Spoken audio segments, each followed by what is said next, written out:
All right. Welcome to The Switch, presented by Break Konnect. We are joined here with our special guest of the week. We've got ATN representing Battleborn, the Elite Breaking League, and Shuffles and Flow. He wears a lot of hats, but most importantly, he is part of the breaking community, and he falls under the category of people that would be key essential guests for this interview series. I am one of your co-hosts. My name is Elprod. I handle the social media and the content creation aspect of Break Konnect. And of course, what Break Konnect project would live in this world without the man of the hour? We're also joined by Felix, the CEO of Break Konnect. How's Welcome, everyone everybody. doing? Doing Um, well. and yeah, so, for the first-time listeners or second-time listeners, the Switch is all about people that are able to take this dance to the next level and, make a living, maintain a lifestyle that is comfortable. I think that's kind of the big thing, is being able to like make something more out of this dance to the point where you can take care of yourself and your family. And with that explanation, I think that completely outlines at its core what ATN represents, family, breaking, but also business. And to hit those three key points, it only makes sense that he's the second guest. So ATN, this is the official welcome. Welcome. Thank you for joining us. Thank you for making time out of your day to answer these hard-hitting questions that we've got for you this afternoon. Of course. Thanks for having me. I'm honored. I appreciate being thought of. Well, it's really funny that you mentioned that because it was almost an immediate first suggestion that I had for Felix when we were talking about guests. This is a really new idea for us. We have only done one episode with Roxrite being the first. Roxrite was Felix's first pick, and my first pick for my guest draft was you. So now we've shifted it a little bit. Roxrite obviously does his own thing. He's got his own journey. But I think yours is very unique because you do something completely different than Roxrite, but still in the same realm. So tell us a little bit about your breaking journey. Like, how did it start? What did it look like for you when you first started? And I want to jump to it. I guess let's just start there. So I started breaking pretty late. I was a dancer before I was a b-boy. I trained in jazz, ballet, modern, hip hop choreography. I was in Culture Shock in '98 in Vegas with some legendary choreo heads, Tabitha Napoleon, Sky Hoffman, and those guys. So that's even before I started breaking. I always loved breaking and I always wanted to learn, but back then there were no teachers, so I never really got into it. I mean, I tried to windmill a few times, Mhm. and even as a choreo dancer, I had some really crappy back bent face on the floor windmills. But I would say I really started breaking in like 0102, Okay. and Guillaume got me into breaking, believe it or not. He Oh, he got bit by the bug first. Okay. And I was always more heavy into the traditional styles. And Guillaume kind of like when we were younger, he was heavy into it, and then he kind of veered off and was a wild teenager. And then he kind of got back into the choreo stuff. And the beginning of our breaking journey, we were both in a show. Me and Guillaume were in a show called Mhm. Storm at the Mandalay Bay. Okay. And one of our friends named Mike Rincon, he's one of the originators of Furious Styles Crew. He's a b-boy, but he's also a choreo dancer. And so he was in this show and he started showing us some stuff. And that's when I first learned how to my first move was a head track from your back. Like you go to your back, you head track to a baby freeze. That's the first move I ever learned breaking wise. that's crazy. That's your first move. For a lot of people, That's that's not even that's their like not an 50th easy move. move to be your first move. Well, like I said, I was a dancer, so I Right. was coordinated, and even as a dancer, I was saying I could do some crappy windmills, but I could flip. I always did tricks. I always wanted to be able to do tricks and different things, and ooh, that's cool. I want to learn that type of thing. So, and oddly enough, I would battle people like in high Just off school. rips. First things first, just straight to the battles, huh?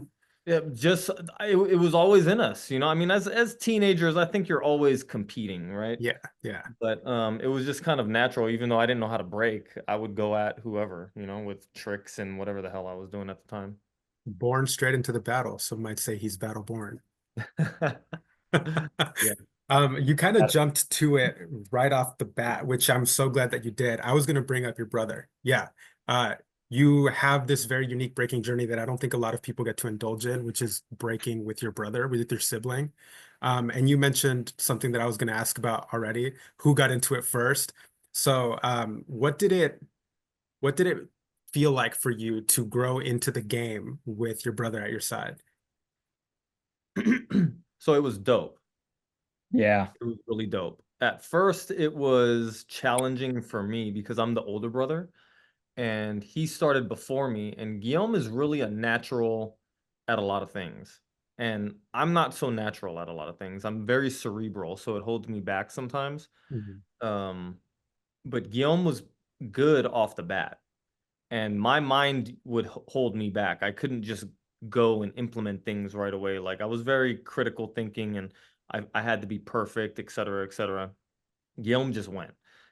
So he also started a year before me, so he was more natural than me, and he had a year on me. So I was in his shadow for the first 5 years, which was Damn. very strange and challenging for me because I was already a well-established professional dancer. That's what I did as a career before I was breaking. Mhm. And um, Guillaume, throughout our whole lives, followed me into everything, and I was always better than him because I was the older brother, you know? And this is the first time that the roles were reversed, so it was challenging. But after I found my way and established who I was and found my confidence in breaking, like it became amazing to share this with my brother. You know what I mean? Like we consider ourselves, we used to call ourselves the dynamic duo. So like, it was awesome. It's something that I will always remember and hold near and dear to my heart, competing with my brother, coming up with my brother and all that kind of stuff. You Yeah. I know? mean, it still reigns true to this day. You did the Elite Breaking League stuff together too. And you both teach, you both have a studio. But not to jump ahead too far, uh, was there ever a sense of like a sibling rivalry as you were Always. coming up? Yeah. Um, did y'all ever like battle each other for stuff?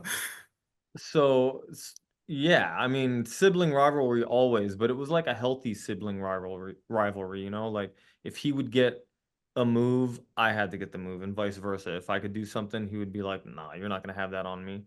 And yeah, we battled all the time. We battled we battled in competitions against each other. And my whole crew, that was our thing. We always battled each other. To get good at battling, you have to battle. And Or we always battled each other and talk crap the whole time too. So two What's the essential age parts of the game. difference? What's the age difference between you and your brother? Guillaume, we're not quite 22 months apart. Got it. Yeah, I have a younger brother and like we did martial arts together. We came up doing that like a lot. Like we were always doing that stuff. So I definitely get like when I got into breaking, I wanted him to come with me. Mhm. Like, come on, this is so much fun. And like there was times he would practice, but it never took him the way it took me. But I definitely understand like that bond with your brother and doing that thing together that you guys both like. That's so dope. Yeah, no, it's a gift, man. It's truly a gift. Breaking is a gift in Yeah. general, and then being able Yeah, to do it with family is like icing on the cake. So I man. didn't know that about Felix, but also in my personal breaking journey, I started with my cousin, and it was very much like you described it, ATN, and it was like that way up until we became adults. And he took a different path, which is totally fine. But I always think back on that and think like, damn, it would be so cool to still have him here, sharing the same passion. Like, who knows? Would we both still be event promoters? Would we both be on the same crew? Would we both be on full force? Just so many different things, Right. right? That I never got to explore, but I'm so glad someone else is getting that because it's so unique. It's like having a crewmate that goes beyond just like breaking. Like you do everything together. You see each other all the time. Like I think that's super cool. And obviously you're part of the same crew. And not only is that an important aspect of this whole story, I think it really defines your breaking journey because who you choose to be in your crew, I think definitely tailors your experience. And Battleborn has become one of the premier crews in Vegas. That's really what the story's always been since I became part of the breaking scene. So talk a little bit about what the what the breaking scene looks like in Vegas now versus what it looked like when you first came in, and the origin story of Battleborn as a whole. You don't have to go super deep into it, but just to give people an understanding. So the breaking scene now is young Yeah. and good. And, it stems from basically the three major crews that are out here, like Knucklehead Zoo, Full Force, and Battleborn. And, it's funny because all of our kids are battling each other. And, to make a long story short, like, we would work together. I mean, I worked with Ronnie and I worked with the zoo, and I learned a lot from the zoo and Ronnie, to be honest. I learned a lot from those guys.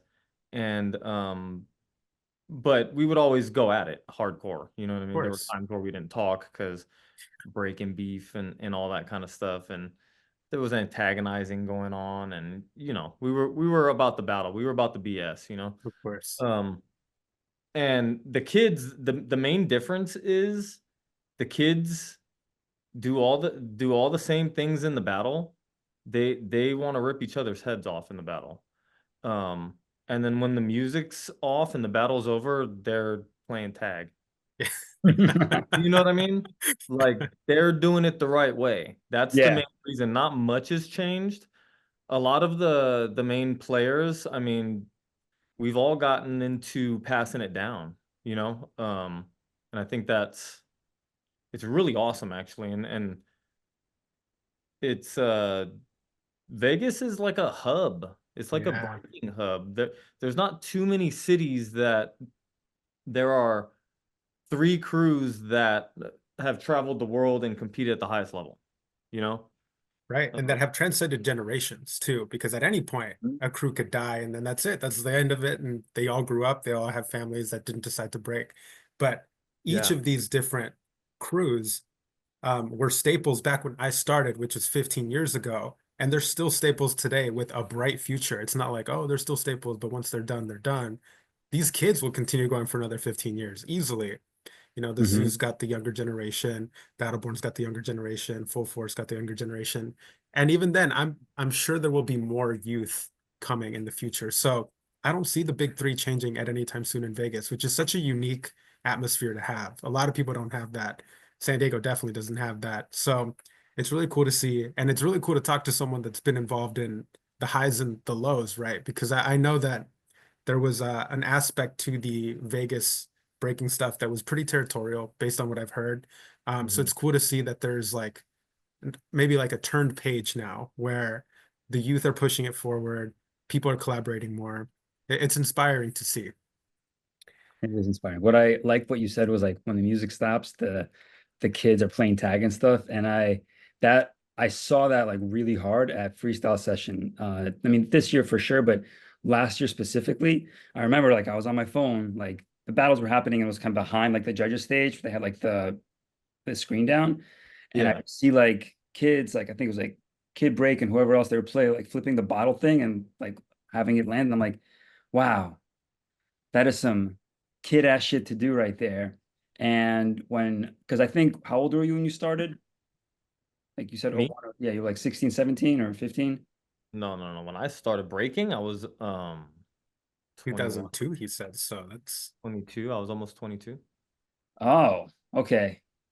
I thought we were like close to the same age, but nah, you're a little older. So, okay, I started when I was like 16, 17, but even then, like there was no kids. There was pretty much only like Right. one or two kids you would see at events. And now there's kids like doing very kid things, kid things that like you would see kids do at like a family get together that have nothing to do with breaking. It's just kid shit. So Oh, they're yeah, they're kids, bro. They're kids, and then it's a little off-putting, right? Because you see them, a lot of them, you see them break, and you're like, you don't think of them as a kid. You're like, damn, yeah, like yo, they that have this dude's nice. maturity in their breaking, and then when they're not breaking, immature. yeah. Minecraft. Yeah, for real. It's very much like that. And yeah, the kids of today have a very mature style of breaking. I think that just a few days ago, you were sharing some of your son's highlights throughout the years. It wasn't just like recently. You're like, oh, he started doing this, and it was just like he's learning how to baby freeze or learning how to do a power move. And Yeah. then this past weekend, he's doing like roll back 90 and he's like sticking it, and it's like, wow, that is probably mind-boggling as a parent, like he's at the highest level of competition right now for youth. It'll obviously continue going forward. So for you as a parent, what has that experience been like? Because you definitely came into the game a little bit late. You got to see the rivalry part of breaking. You got to see the growth aspect of breaking at a later age. But now you get to bring your son into it at a very young age.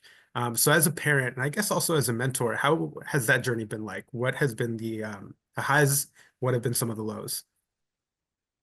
Um, I don't know that there are too many lows, man. I'm glad.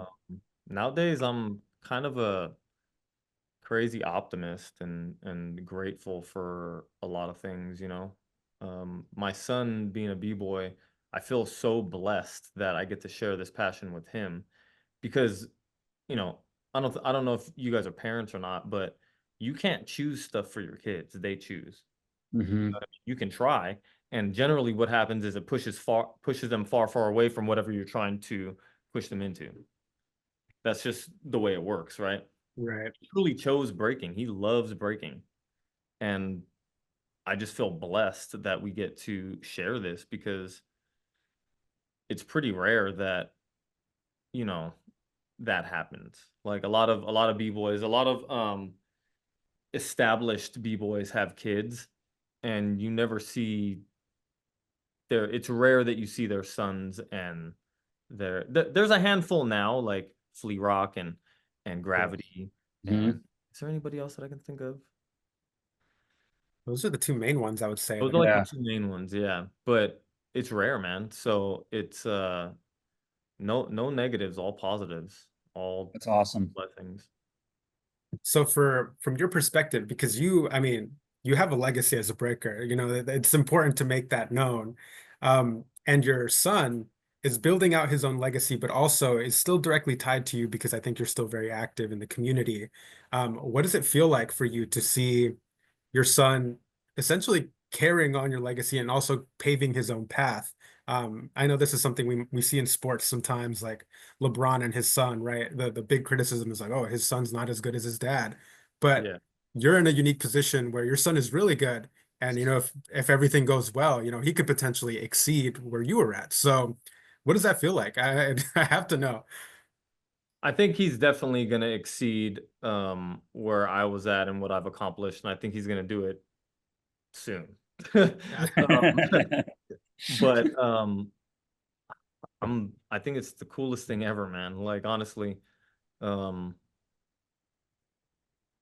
I just feel blessed. I feel like it's a gift. I get to watch my kid go through all of this um the and I get to help guide him. The one thing that what was the original question? I don't want to go off Uh, it too much. I was saying, what does it feel like to see your son pass on that legacy and potentially exceed it? Mhm. And if you could even bring up, like, what is a key lesson that you feel like you were able to pass on to him that has really helped him get to this point?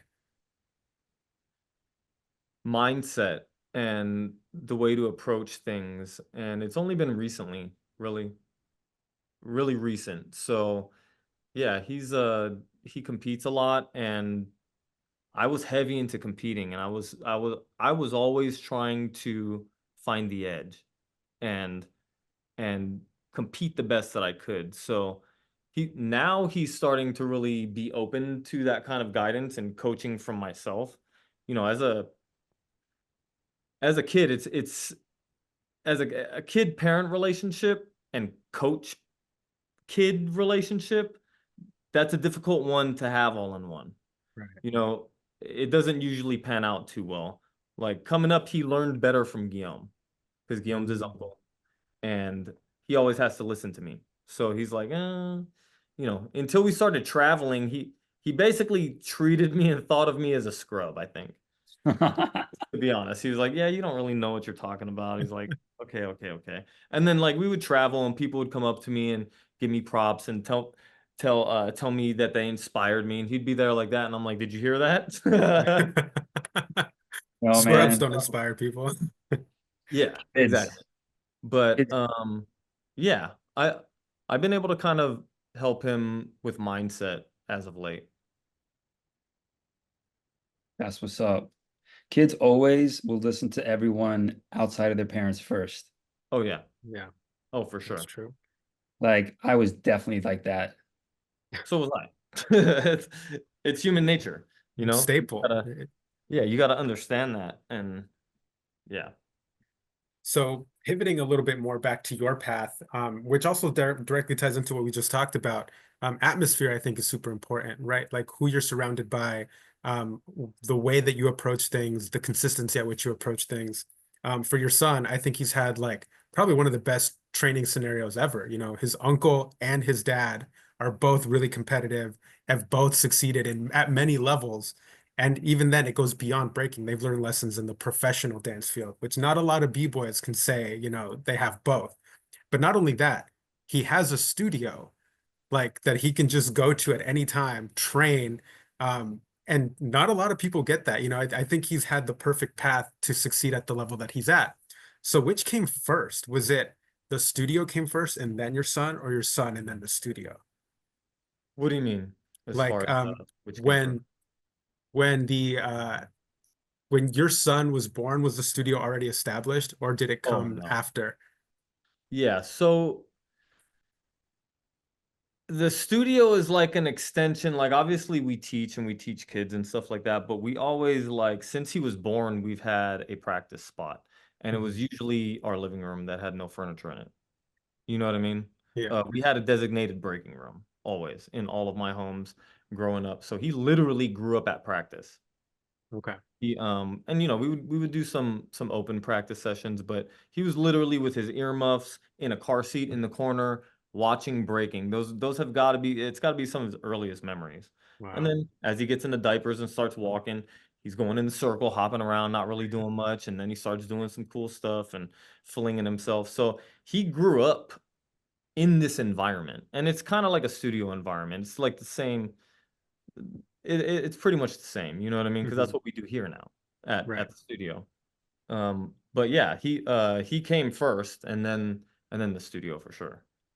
So tell us a little bit about how that studio even came to be. It was alchemy, right? And then yeah, how does that start? For a lot of people, they don't even get to be part of like management or like opening up a studio. Yeah. So we opened up a studio with Kareem. It was me, Guillaume, and Kareem, and we started as a program. And you know, one of the it was a couple of things. I mean, my personal driving force was because Robes was getting into breaking more for him to have kids to train with and that Mhm. environment is so important, right? Like solo b-boys are so rare because the inspiration isn't there. The you know, breaking is a social thing, but it's also like an energy thing. Like I can't, for instance, I can't do a power practice by myself. It's not going to happen. But if Right. someone's there doing power with me and we're feeding off each other's energy, you Mm. have that energy. You know what I mean? So that goes with everything in growth and in being creative and having a good practice. And so that was one of my motivating factors. But as a collective, we wanted to get more involved instead of less involved. We're opinionated. We have an approach. I want to, you know, if you don't pass on what you know, man, it dies with you. And Facts. if you feel like you have something of value to pass on, don't let it die. And so that was kind of where we were coming from. And it just lined up with opportunities that were kind of at hand. And we started as a program and super grassroots. Hell yeah. Started the program and built up a kid base, a client base, and then built it to where we had to stop. We basically sublet dance studio space when they didn't have classes in a couple of places. And we didn't really have overhead because of this. And I worked out deals like whatever I bring in, I'll give you a percentage of.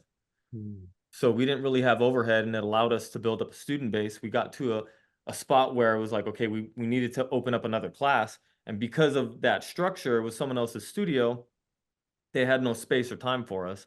So we had to make the jump to open up our own space if we wanted to grow. Love that. How That's That's the way to do it. Yeah, we I mean, stumbled upon a great way to do it, like that's a leap of faith too for anybody, right? Like it's always a risk to do something so major like that. So I'm sure it was not an easy decision, but I think decisions like that are what makes you as successful as you are today. And I think you've made quite a few of those decisions that I'm sure we'll talk about soon enough. Um, but I think it's important now that you're talking about it also, like as a business owner, as someone with a vision, as someone that executes on their plan, how did you make that jump from being a professional dancer, as that was your profession, but also moving to a more almost administrative side of things? When did you decide to make the switch into Which that aspect of your career? name of the show? Yeah. it was you got to use that one as an ad right there. Oh, The we're make using it. switch, break the fourth wall. All right. So, COVID. It was kind of always in the game plan. That Mhm. was my exit strategy. Alchemy was like as it was developing and as we were building it, it was mine and my brother's exit strategy to build it to where we could live off of it and no longer dance full time because that's taxing. It's taxing on your Right. body, it's taxing on your Mhm. time. Um, we were both working for Cirque du Soleil at the time. Okay. And very specifically Cirque du Soleil, like we were making great money, don't get me wrong, but they own you. They Yeah. own your time. You are there for long periods of time, 5 days a week, no matter what. So, you know, um, when everything when everything shut down, we had built up a student base, and it was just like, okay, do we go back? Like, and it was one of those things we literally got a week's notice that the show was coming back, and we had to make a decision to go back or not. Mhm. And we had been building through COVID with the kids and everything. And we changed the schedule because it was like I don't know how long it was, but we changed the schedule because the schedule used to be on our days off.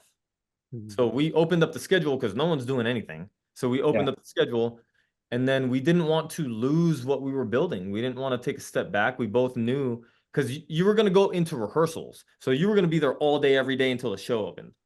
And that was just going to kill all the momentum we had with what we were building, which was the exit strategy. And it was just like, okay, do we just go there now? And the answer was yes. We just did it. that is some inspiring shit. Like honestly, like the fact that you said exit strategy, that's beautiful. I don't think a lot of people realize what that means to you as a human being. Because I have my exit strategy as well. I think it's a long ways off, but that's what I'm working towards. So to hear you say that, it's like, yeah, this guy gets it.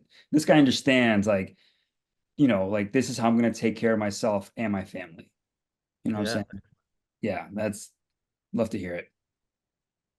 So as we follow the timeline here, this was during COVID. Obviously, now after COVID, we've seen Alchemy has grown. And obviously, your son's competing, you're still super active. And one of those ways that you're really active as of very recently was the Elite Breaking League. And I just want to make it very clear because I have had these conversations, obviously, off the internet and in person, but a lot of people were skeptical when it was first dropped. It was just like an Instagram account, and it was like, "Hey, Yeah. $10,000. Who wants it?" And everybody was. It was shared a lot. People were like, "Well, what is this all about? Who's behind this?" Yeah. And then you hit me up so I could be an MC for the qualifier. Mm. And once I got the vision and I understood where you were going with the whole project from your own words, I was inspired. I was like, "Yeah, I want to be part of this because this is potentially like history happening right here." But obviously not everybody hears how you describe it, what it's like to you, what it means to you. So if you could give us a little bit of an overview of what the Elite Breaking League is, and what you want it to be. So the idea of the Elite Breaking League is it's kind of in the name. It's the highest level competition on the planet. Um, it's geared towards everything we're doing with the Elite Breaking League is geared towards building a fan base. I hear a lot of people talk about we need fans. We got to do this. We got to do that. And then go on and do what they've been doing for decades. Right. And it's a saying that I say all the time. If you want something different, you have to move different.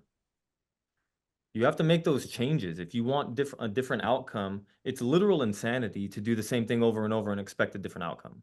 So you need to make adjustments. You need to adapt and figure out what works, what doesn't work. And you can't just sit around wishing for an opportunity or thinking anything's going to be handed to you. So I know that from breaking. I know that from the breaking scene. I know that from my personal breaking career. So we're just approaching it like we've done everything else, you know? And yeah, so Elite Breaking League is geared towards really putting the spotlight on these amazing on the battle, first of all, and then the amazing competitors, because that's the meat and potatoes of what we do. A battle. And I've always known this and thought this, that B-boys and B-girls are some interesting characters. You know, and the dynamic of them together is interesting too. You know, there's so much here, and you know, it's coming at it from a sports entertainment angle. This is not a cultural event. You know, it's from the culture, it's from people from the culture, but this is a different angle. We are purposely moving different, you know, and looking for feedback, looking for what works and what doesn't work. We're not just doing a jam. You know what I mean? So everything, the judging system, the judges we picked, the competitors we picked, the time structure, the organization, everything is with a purpose. So that's the vision of it. And you know, the vision of it is to bring money into the scene, man. Real money, investors, sponsors, you know, everybody in the scene. And I'm not dissing anyone, right? Like I'm really not trying to diss anybody, but it seems like a lot of people in the scene go to the same wells that everybody else goes to. Do you know what I mean? And we're not Facts. trying to go to those wells. I'm trying to find new wells. I'm trying to create new opportunity and find more. And you know, that's really what we're doing in a nutshell. And I'm glad that you brought that up because I've always been passionate about storytelling. That's why we're doing interviews like this, right? And I think what you say that really sticks out is these are some interesting people. Yeah, their movement is obviously what we see, but we don't really get to know them as people. We just really get to see them on the floor. And then if you make the additional effort, you do get to know them a little bit on the side. But what you did in a lot of jams, I don't think I've been to hundreds of jams. I've never seen another jam do something like this. In real time, as you're introducing a competitor, you get a vignette of who they are, what they stand for, what their expectations Did you are do of the like an competition. embedded? There Sort were of, kinda. screens. Yeah, Oh, I love that. dude. Sorry. This is the stuff I wish I saw because I watched the like all the battles of the Elite Breaking League, but so I love the UFC. I'm such a huge fan of the UFC, Oh, bro. bro. Oh, BJ Penn, let's baby. go. Jay Penn right Yes. there.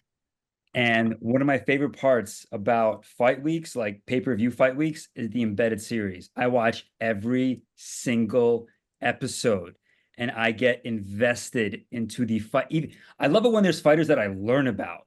You know what I'm saying? Like I'll watch the Contender series. I'm gonna watch a fight night this weekend. You know what I'm saying? Like, because yeah, you meet their families, you meet their coaches, you meet their trainers, you're like, oh my God, this guy's going through a terrible way. Like you get so invested into these fighters that by the time they're actually fighting, they feel like you know them and you're rooting for them. Yes. I love this. That's exactly right. And the formula works. Yes. Oh, it does You know what work. I mean? The formula works, and it's human nature. And bro, I'm a huge MMA fan. And you know what? I'm not a track fan, but or I wasn't before this Olympics. And then me and my family were at home one night and they were like, "Oh, let's watch this." And it was called Sprint. And it was a short docu-series on the Olympic. Basically, the trial is up to the Olympics for sprinters, and with the focus on the U.S. Olympic team, and I became a fan. You dive into these people's lives, and like you said, you relate to them. They become relatable.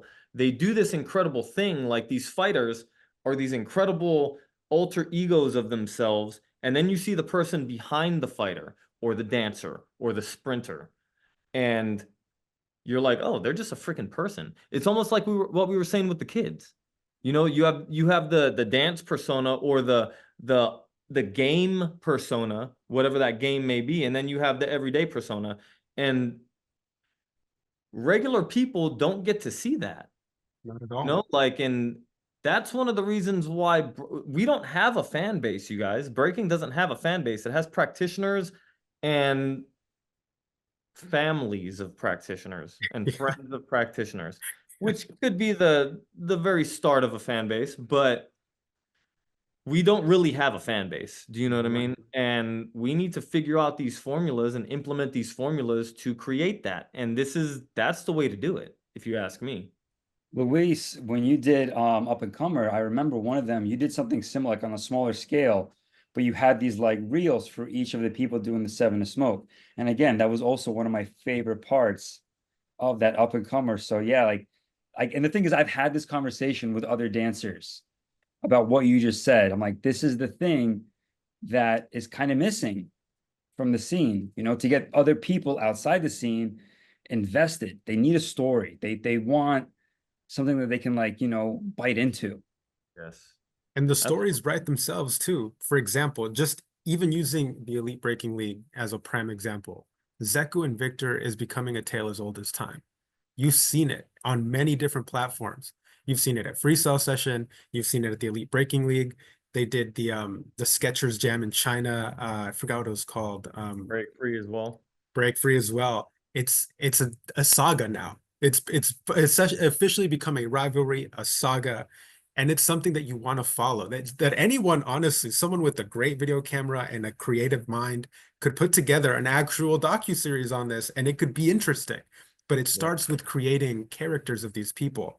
And just to further add on the fluff here, not only was it just the vignettes here, right? It was the fight card, essentially that's what it was. It was like a printed, actual well-printed card that showed you all of the matchups. It showed you their picture. I had the sponsors at the bottom.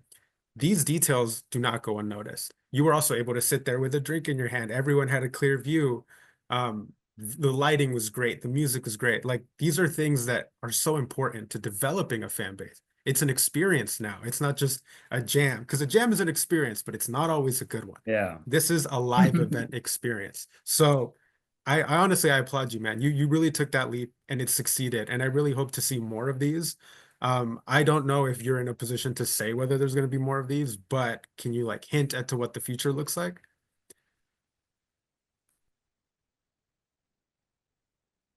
And we So be optimistic. Yeah. so the only thing I can say is we are cooking up some crazy stuff right now and partnering with the right people. And 2025 is going to go down in history. Oof, oof. So, I got Let me chills. know if Break Konnect can also go down in history with you guys. Just putting that out there. right on. Yes, we can definitely talk about that. That's what's up. Um, Yeah, man, that's awesome to hear. And just kind of like going back to the battles themselves, they were like, obviously I wasn't there, but just watching them on YouTube, so fun.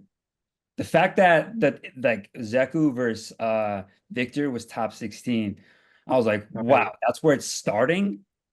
You know what I'm Yeah. saying? I was like, okay, I watched every single one. Right on. Thanks. I'm so excited to hear that there's more to come and that you didn't just like do it one time and hey, all right, everybody was great. We're gonna go home. No, you're gonna continue pushing the envelope forward, and I think that's what we need as a scene. And when you talk about the same wells, I think I entirely understand where you're coming from. Yeah, the same wells are tapped, and when those wells decide to run out, then a lot of people are at a loss. So I applaud you, man. Thank you. This is what these interviews are all about, learning about the mind that goes into these people that have these careers that go just beyond performance, right? Um, as we close up here, I did want to ask, like, what is one lesson that you could give to someone, one piece of advice that you would give to someone that's looking to take that leap of faith? So the same leap of faith that you've taken many times.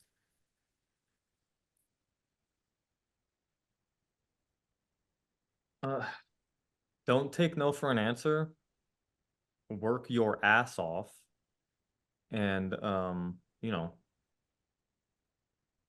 go for it. That's the only way. Listen, you sit around overthinking things and you lose out on opportunities.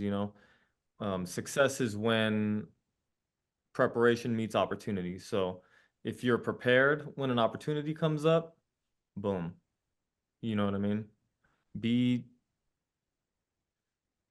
Use your vision, look around, look for the opportunities, look for the holes, look for the fixes. You know, if you never take that leap, you never know.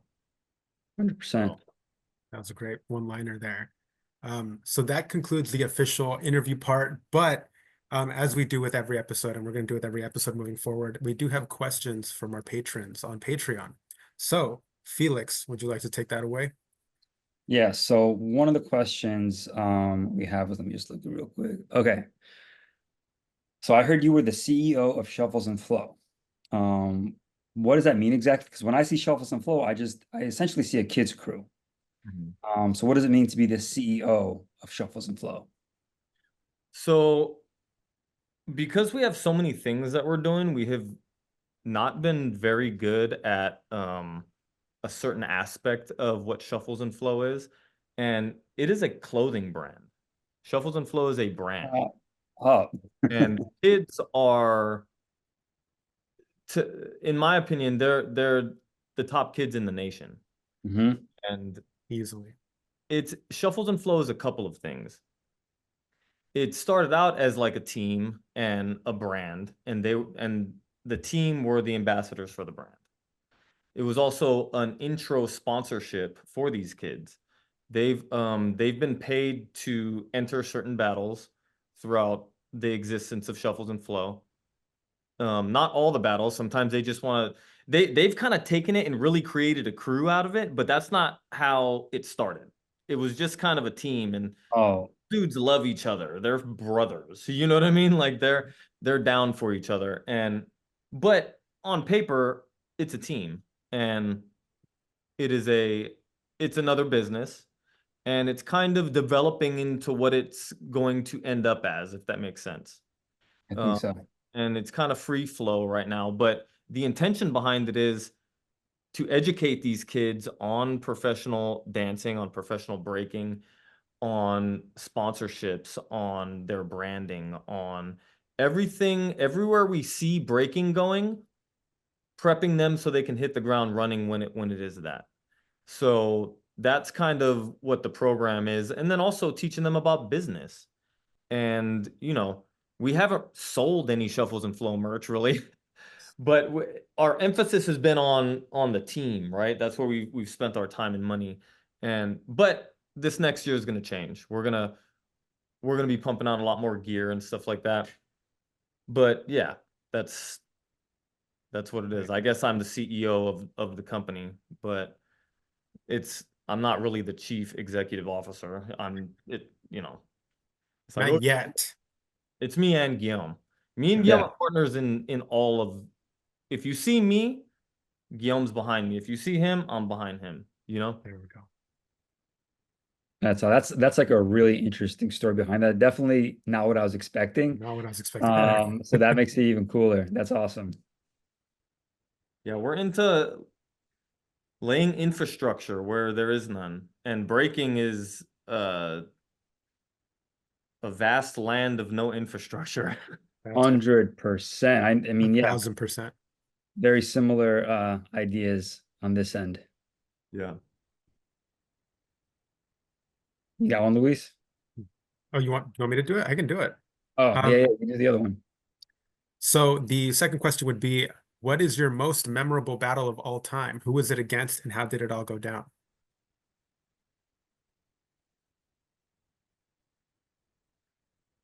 My most memorable battle of all time. It could also be a bad memory if you want. Yeah, it could be like an embarrassing one too. Well, I have lots of those. Um, being an optimist, we're not gonna go down that route.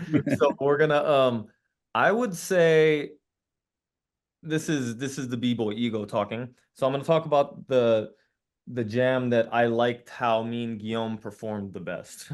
Okay. Sure. Um, and I guess it was very memorable in a couple of ways. So it was in Japan at a an event called Raw Schools, and it was a 2-on-2 that me and Guillaume got flown out there for. We taught a workshop. Um, Oddly enough, a friend sent me a picture of that I didn't even realize we took, but we taught a workshop out there, and then Ami took a picture with us. She took our workshop, and she was like this little girl, and she had a hat that said Ami. I was like, oh wow, like, and it was That's right after she won the gold. I was like, that's crazy. Wow. But also, we won the 2-on-2. I felt like I was really starting to come into my own with battling, and like things were really falling into place for me. Um, and that's the first time we saw Shige kicks and Issei. oh, Uh, wow. me and Guillaume battled Foundation, and it was Issei and this guy named Dragon, Yeah. and it went to a tiebreaker. And Issei was young though. It was before he developed fully as a breaker. He was just doing power combos. Mhm. Um, but yeah, that's probably my most memorable battle event trip. Nice. We're gonna That's have a to overlay solid. the footage from that jam here so that people can see exactly what we're just talking about. Yeah, that'd be tight. Well, that concludes the questions from the patrons. What can I even say? I appreciate you so much for everything that you shared with us, and keep us in the loop, really, when it comes to everything that you've got going on. As Felix mentioned, we do want to be part of history, and Break Konnect likes to partner with people that also have a vision. So, if you can, if you think of us in the future, we're here for sure. But we're also here just to support your journey and everything you've got going Yeah, on. absolutely. Right Um, on. Thanks, guys, man. It's yeah, it was great to be on. Thanks for having me on. That was cool. Likewise, man. thank you. All right. Well, everyone, have a good night, and we'll do all the ats on the post. Yeah, catch us on the next episode. All right. All right, peace. Thanks, guys.